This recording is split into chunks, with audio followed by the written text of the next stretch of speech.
Madame, Monsieur, bonsoir. Au sommaire de cette édition du vendredi 12 mai, la campagne des législatives démarre fort en Sarthe. Avec le retrait du candidat PS Christophe Rouillon dans la 5e circonscription et la présentation des différents candidats du mouvement En Marche ce vendredi.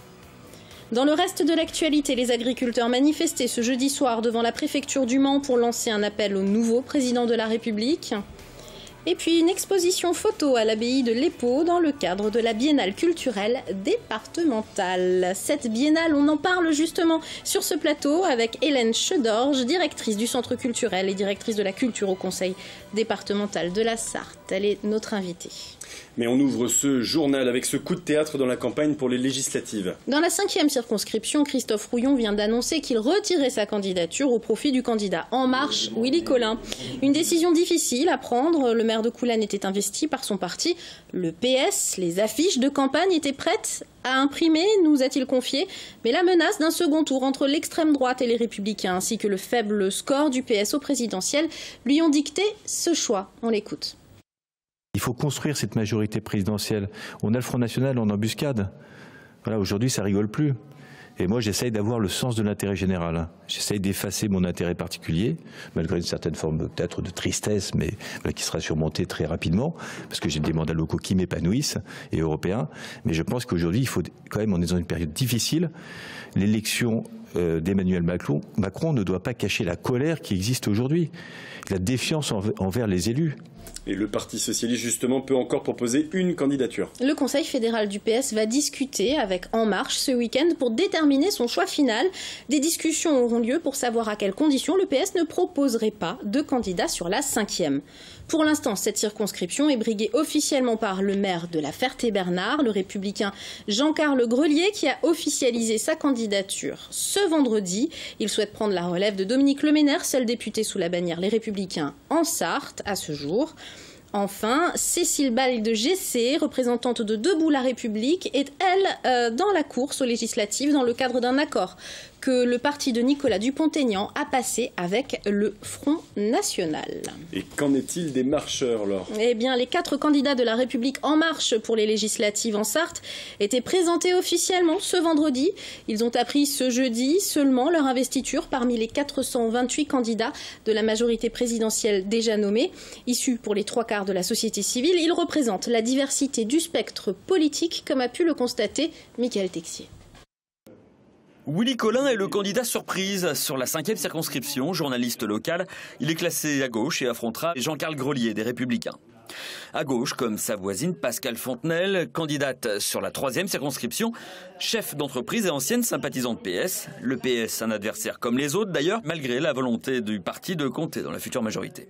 C'est gentil, c'est-à-dire qu'effectivement, ça veut dire que notre programme a du contenu, mais en même temps, je dis que c'est un adversaire. Voilà.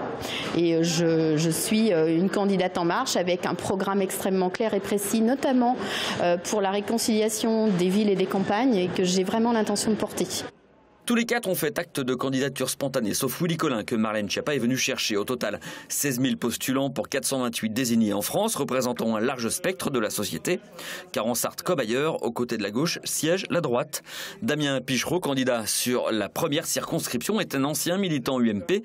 Aurélie Perrault, sa voisine, candidate sur la 2e circonscription, est la seule détentrice d'un mandat comme conseillère municipale au Mans. Elle a quitté l'UDI lorsque son parti s'est allié aux Républicains et à Bruno-Retailleau pour la campagne des régionales.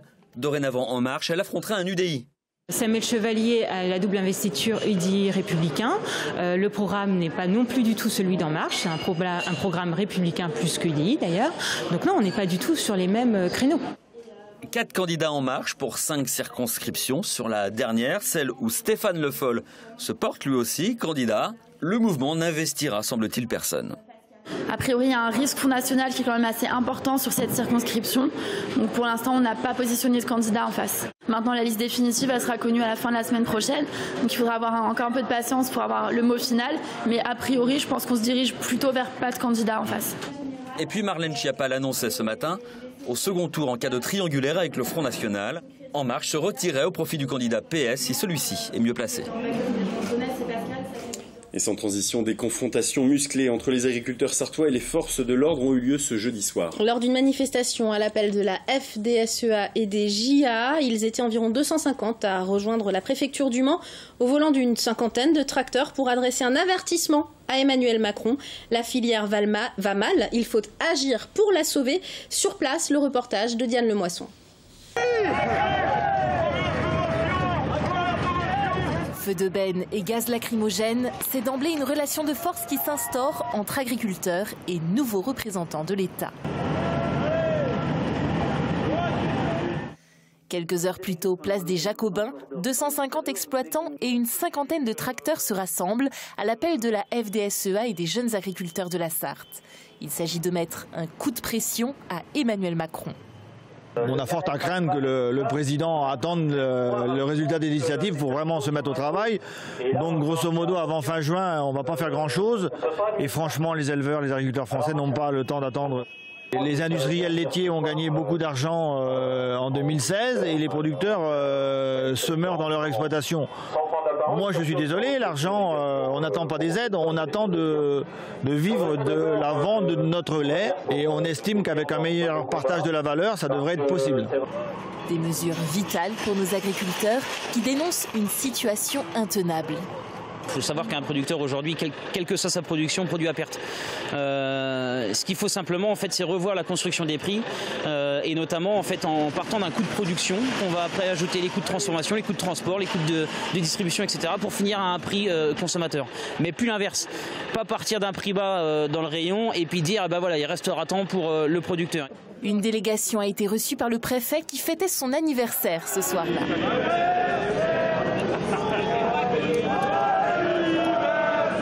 Ça s'est très bien passé.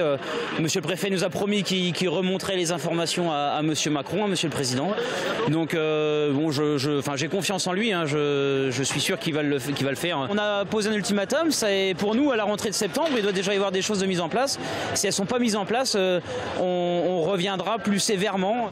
Les manifestants ont été dispersés par grenades lacrymogènes. Ils ont pris ensuite la direction des grandes surfaces pour déverser le reste des cargaisons de tracteurs. Découverte d'une exposition photo à présent à l'abbaye de l'Épau. Dans le cadre de la Biennale culturelle départementale 2017-2018, l'abbaye de l'Épau accueille 9 photographes. Mathias Hubert s'est intéressé au travail de 2 d'entre eux, Virginie Nguyen Oang et Boris Vilensky. Gaza, 2015. Un an après la guerre, un artiste gazaoui, Mohamed Al-Saïdi, décide de remettre de la couleur dans les rues grises du quartier Al-Zetoun. Cette histoire, Virginie Nguyen Oang décide de la raconter en images. Sa série L'arc-en-ciel de Gaza est actuellement exposée à l'abbaye de l'Épau. Cette histoire fait un peu respirer. Et donc ici, on est dans un endroit très, très aéré. Et donc ça colle tout à fait avec l'idée du reportage. Et aussi, cette histoire n'a pas été, malheureusement, n'a pas été publiée. Les médias ne sont pas intéressés à ce moment-là à cette histoire de ce peintre. Donc moi, je suis contente que ça puisse être montré et que le public puisse avoir accès à cette histoire. Un peu plus loin, on trouve la série de Boris Vilensky. Le photographe a sillonné les routes du Cambodge et du Laos. Aux enfants qu'il a croisés sur son chemin, il a confié des appareils photo. Les enfants deviennent alors acteurs de leur propre série. Je suis parti avec 4 petits boîtiers Nikon que j'ai distribués aux enfants pour qu'eux puissent s'amuser et avoir un retour par rapport à l'image et qu'il y ait une sorte d'effet miroir en fait entre le photographe et le photographié et que les rôles puissent changer aussi. Je me suis aperçu qu'ils s'organisaient en fait entre eux pour faire des mini-shootings et moi c'était vraiment génial de voir ça parce que je me disais, ça m'apportait aussi beaucoup de plaisir de voir qu'ils se prenaient en charge en fait. Le travail de ces 2 photographes et de 8 autres sont à découvrir à l'abbaye de l'Épau jusqu'au 5 novembre. Une exposition gratuite pour parcourir le monde qui nous entoure au travers des regards de ces photographes. Et on continue de parler, bien sûr, de cette exposition avec l'invité de ce journal, Laure. Oui, on élargit le sujet avec vous, Hélène Chédor. Merci d'être sur ce plateau et bonjour. Vous êtes la directrice de la culture au conseil départemental de la Sarthe, tout simplement. Et on le disait dans le lancement de ce reportage, cette exposition à l'abbaye de l'Épau s'inscrit dans le cadre de la biennale culturelle départementale 2017-2018. Alors d'abord, c'est quoi une biennale concrètement ? Biennale, c'est un programme d'activité qui dure 2 ans et qui laisse le temps aux acteurs locaux de s'organiser, à chacun de faire des propositions à son rythme. C'est pour ça qu'on l'a passé sur un rythme de 2 ans depuis, je crois que ça fait 6 ans en fait. En tout. Vous proposez pas seulement des expos photos, vous proposez beaucoup d'animations, des conférences, des rencontres, des balades effectivement. Et l'idée c'est de valoriser le patrimoine local, on est aussi sur cette démarche-là. Au départ, on est là-dessus. Le patrimoine, mais ça peut être le patrimoine immatériel aussi, ça peut être les histoires collectives. Voilà, c'est pas seulement les vieilles pierres. Et c'est de partir à l'aventure, de redécouvrir sous un autre, alors sous le regard de ce thème-là, que oui, la citoyenneté, elle est présente autour de nous à travers de tout un tas de symboles. Justement, je ne l'ai pas dit, j'allais y venir, le thème choisi pour ces 2 ans, c'est la citoyenneté. Et c'est très, très important pour vous, vous le saviez bien sûr quand vous avez programmé qu'il y aurait des élections aussi qui allaient compter, peut-être dans l'histoire de la Ve République, et on est sur cette démarche-là. L'art et la citoyenneté sont étroitement liés. Alors, le réflexe n'est pas venu des élections, mais il est venu vraiment, la réflexion est partie à partir des attentats de 2015, je crois qui ont frappé tout le monde, mais particulièrement le milieu culturel, et pas seulement ceux qui se sont déroulés en France, mais je pense au Bouddha de Bamiyan, je pense au musée du Bardo, enfin dans le monde entier, où des symboles culturels eux-mêmes ont été touchés. Ça signifie bien que la culture, c'est un marqueur. C'est un marqueur de civilisation, c'est un marqueur de prise de distance par rapport à ce qui nous arrive au quotidien et que ça gêne les gens qui ont des idées un peu rapides et assez noires. Donc c'est peut-être aussi par la culture qu'on peut quelque part combattre ces idées-là. C'est la raison pour laquelle vous inscrivez cette biennale dans le temps. Une biennale, c'est 2 années. Ça laisse le temps au public d'y aller, de prendre son temps, peut-être de revenir tout simplement, par exemple, dans les jardins de l'abbaye de l'Épau. Voilà, de revenir dans les jardins de l'abbaye de l'Épau, de faire aussi des résidences ou de mener du travail avec les collégiens. On a une résidence photo en ce moment dans un collège de Ballon. Et les travaux seront exposés l'année prochaine à l'abbaye de l'Épau. Ça laisse du temps à chacun de rentrer par l'entrée et pas forcément par une entrée morale ou cours civique, quoi. Voilà. L'exposition à l'abbaye de l'Épau, dont on a vu une infime partie dans ce reportage de Mathias Hubert, est présentée comme le point d'orgue de cette biennale. Pourquoi la photo est-elle si importante dans votre démarche ? La photo, aujourd'hui, c'est un vecteur que l'on a tous dans notre poche, que l'on pratique tous, mais pas avec cette détermination, j'ai envie de dire, des pros qui savent exactement ce qu'ils vont cadrer et quelle réflexion cela va amener lorsque le spectateur va regarder la photo. Et je crois qu'il est important au moment où on pratique tous, et plus que quotidiennement, j'allais dire par heure, on en fait beaucoup, d'aller retrouver des regards de pros pour comprendre comment la photo peut nous emmener, jusqu'où elle peut nous emmener, ce que l'on peut faire lire, même en montrant des choses comme ça, des photos très belles de pollution, de marée noire. Là, il y en a des magnifiques dans le cadre. Et juste quand on les regarde, on se dit « Oh, les belles couleurs, oui, mais c'est du pétrole partout dans la mer. » Et ça nous amène à la réflexion. Exactement. Il y a plus de 100 manifestations pendant les 2 années à venir. Ça n'est pas fini, la biennale. Tous les renseignements, vous avez 2 sites internet, tout simplement celui de la Sarthe, www.sarthe.fr, et puis celui de l'abbaye de l'Épau, épau.sarthe.fr.